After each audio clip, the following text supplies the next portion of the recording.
प्रधानमंत्री नरेंद्र मोदी ने कहा कि विकसित भारत अपनी संस्कृति पर करेगा, इसलिए हम अपने तीर्थंकरों की शिक्षाओं को सहेजते हैं। जब भगवान महावीर के 2550वें निर्माण महोत्सव का समय आया तो हमने देश भर में उसे बनाया। आज जब प्राचीन मूर्तियां विदेश से वापस आती हैं तो उसमें हमारे तीर्थंकर की प्रतिमाएं भी लौटती है। प्रधानमंत्री नरेंद्र मोदी नई दिल्ली के विज्ञान भवन में नवकार महामंत्र दिवस कार्यक्रम में शामिल हुए। पीएम मोदी ने अन्य लोगों के साथ नवकार महामंत्र दिवस कार्यक्रम में नवकार महामंत्र का जाप किया। इसके बाद उन्होंने लोगों को संबोधित किया। उन्होंने कहा कि नवकार महामंत्री का ये दर्शन विकसित भारत के विजय से जुड़ता है। मैंने लाल किले से कहा है कि विकसित भारत यानी कि विकास भी विरासत भी, एक ऐसा भारत जो रुकेगा नहीं, एक ऐसा भारत जो थमेगा नहीं, जो ऊंचाइयां छुपाएगा लेकिन अपनी जड़ों से नहीं कटेगा। करते हैं तो स्थापत्य गैलरी में सम्मेद शिखर दिखता है।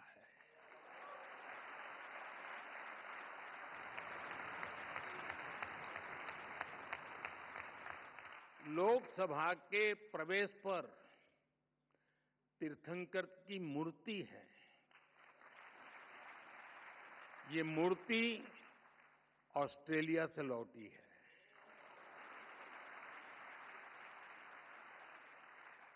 संविधान गैलरी की छत पर भगवान महावीर की अद्भुत पेंटिंग है। साउथ बिल्डिंग की दीवार पर सभी 24 तीर्थंकर एक साथ हैं।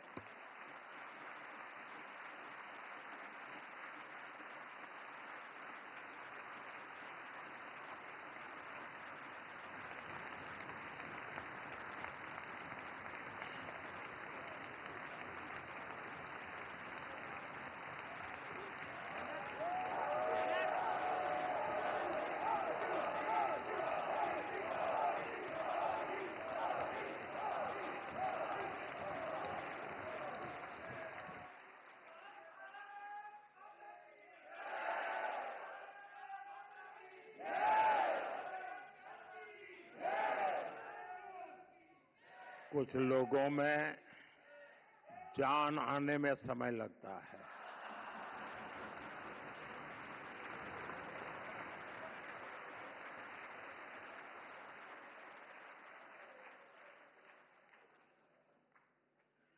बड़े इंतजार के बाद आता है, लेकिन मजबूती से आता है।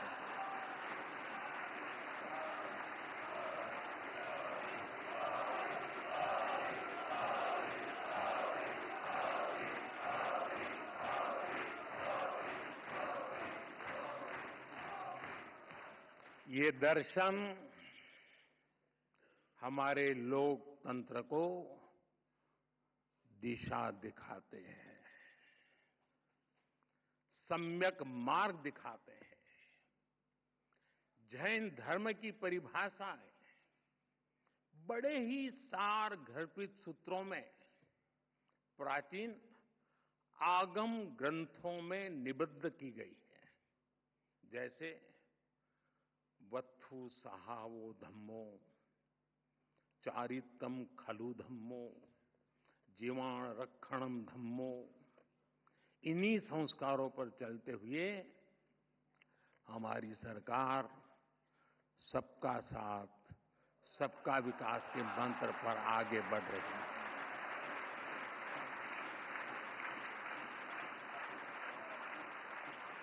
साथियों, जैन धर्म का साहित्य भारत के बौद्धिक वैभव की रीढ़ है।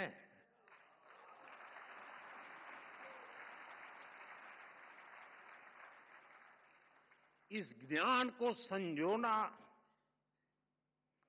हमारा कर्तव्य है और इसलिए हमने प्राकृत और पाली को क्लासिकल लैंग्वेज का दर्जा दिया।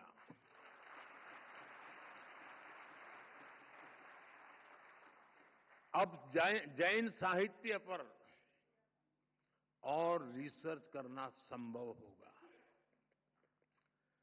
और साथियों, भाषा बचेगी तो ज्ञान बचेगा।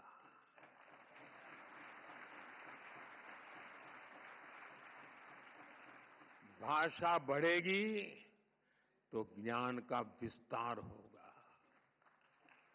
आप जानते हैं, हमारे देश में सैकड़ों साल पुरानी जैन पांडुलिपियां, मैन्युस्क्रिप्ट्स हैं। हर पन्ना इतिहास का दर्पण है, ज्ञान का सागर है।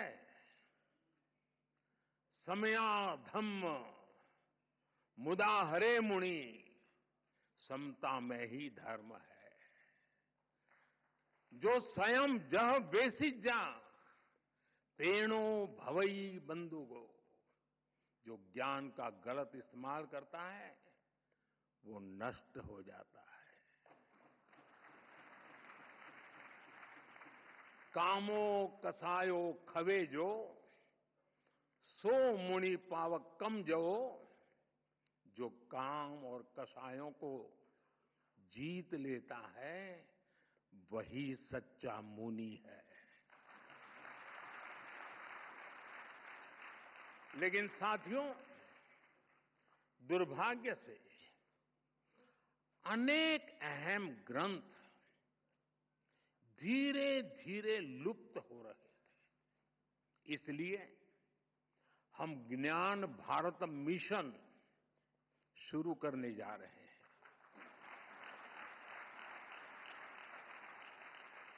इस वर्ष बजट में इसकी घोषणा की गई है। देश में करोड़ों पांडुलिपियों का सर्वे कराने की तैयारी इसमें हो रही है।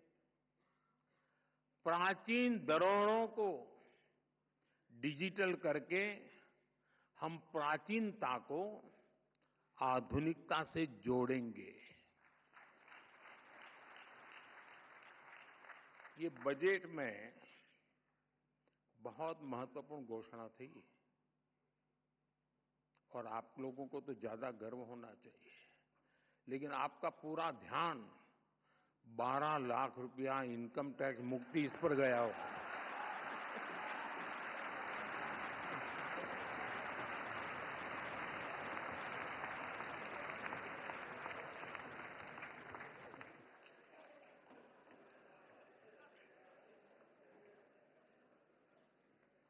अक्लमंद को इशारा काफी है।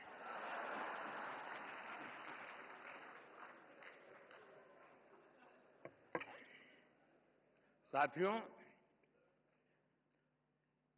ये जो मिशन हमने शुरू किया, ये अपने आप में एक अमृत संकल्प है।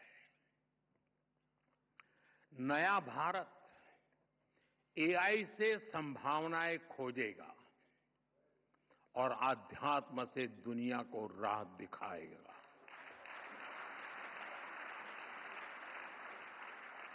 साथियों,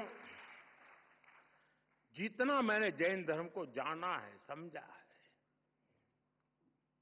जैन धर्म बहुत ही साइंटिफिक है, उतना ही संवेदनशील है।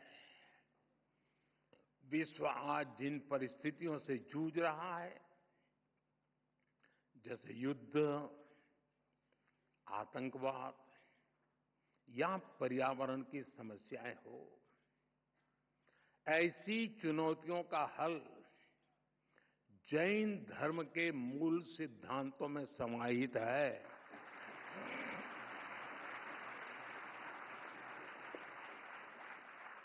जैन परंपरा के प्रतीक चिन्ह में लिखा है, परस्परोग्रह जीवानम, अर्थात जगत के सभी जीव एक दूसरे पर आधारित है। इसलिए जैन परंपरा सूक्ष्मतम हिंसा को भी वर्जित करती है। पर्यावरण संरक्षण, परस्पर सद्भाव और शांति का यह सर्वोत्तम संदेश है।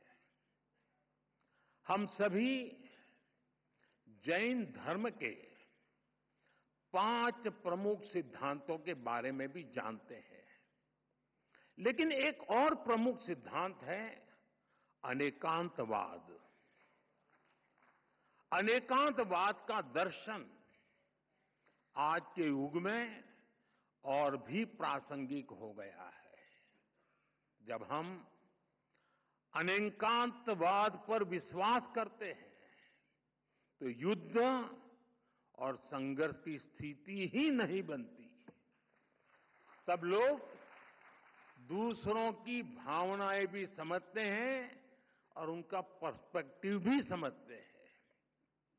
मैं समझता हूं आज पूरे विश्व को अनेकांतवाद के दर्शन को समझने की सबसे ज्यादा जरूरत है।